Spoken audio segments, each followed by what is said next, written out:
అందించారు.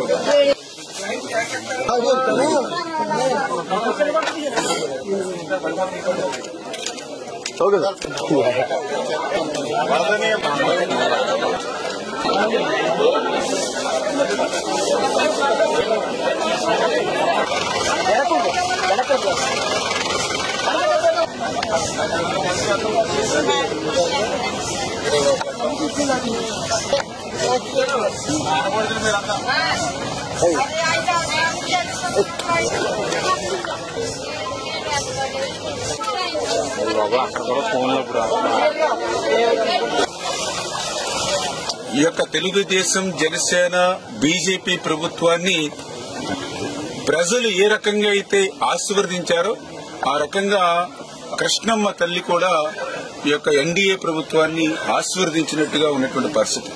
అందుకే గత సంవత్సరం నుంచి అంత ముందు సంవత్సరం కూడా నిండినటువంటి శ్రీశైలం డ్యాము మరి ఈ రోజు దాని కెపాసిటీ 215 టీఎంసీలు అయితే ఈ రోజు ఆల్రెడీ 203 టీఎంసీల వరకు కూడా నీటి నిండినటువంటి పరిస్థితుల్లో ఏదైతే దానికి 5 స్పిల్వే గేట్లు కూడా ఈ రోజు ఓపెన్ చేసి కిందకి 1,35,000 క్యూసెక్కుల నీరు నాగార్జున సాగర్ ప్రాజెక్టుకి నిన్ననే విడుదల చేయడం జరిగింది.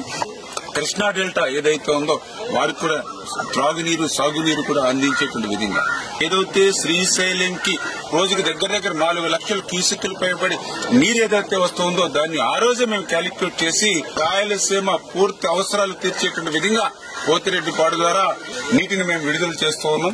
అదేవిధంగా ఏదైతే వెలుగోడు, అదేవిధంగా హంద్రీనివా వాటిని కూడా నీటిని విడుదల చేయమని ఆ రోజే వారం రోజుల క్రితమే ఆదేశించడం జరిగింది. అంటే ప్రస్తుతం ఏదైతే పోతిరెడ్డిపాడు ద్వారా వెలుగోడు ద్వారా కూడా ఇవాళ రాయలసీమకి సాగునీరు, త్రాగునీరు కూడా వారం రోజుల నుంచి కూడా అందుతూ ఉంది.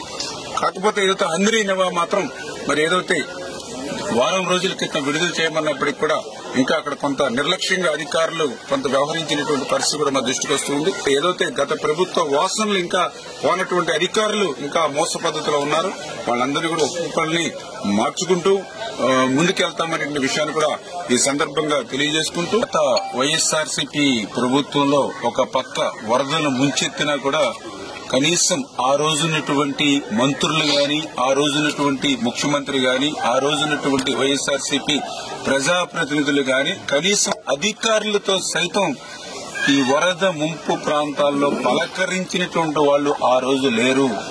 ఆ రోజు పసిపిల్లలకు సైతం పాల ప్యాకెట్లు కూడా లేక ఈ యొక్క వరద నీరుని కాసి వడపెట్టి ఆ వేడి నీళ్ళనే చంటి పిల్లలకి పట్టించినటువంటి పరిస్థితి, దుస్థితి గత వైఎస్ఆర్సీపీ పాలనలో మేము చూసాం. కానీ ఈ రోజు తెలుగుదేశం, జనసేన, బీజేపీ, ఎన్డీఏ ప్రభుత్వం వచ్చిన తర్వాత వేళ వరద మా గడపకి తాకక ముందే ఈ యొక్క ఎన్డీఏ ప్రభుత్వం సహాయం మా గడపలోకి వస్తూ ఉన్నాయి. ఆ 25 కేజీల బియ్యం, కందిపప్పు, ఆయిల్ ప్యాకెట్, ఉల్లిపాయలు, ఆలుగడ్డ ఇవన్నీ కూడా మా ఇంటికి చేరుతూ ఉన్నాయి మేము అడగక ముందే అని ఎంతో సంతోషాన్ని, సంతృప్తిని ఇవాళ వరద బాధితులు వ్యక్తం చేస్తున్నటువంటి పరిస్థితి.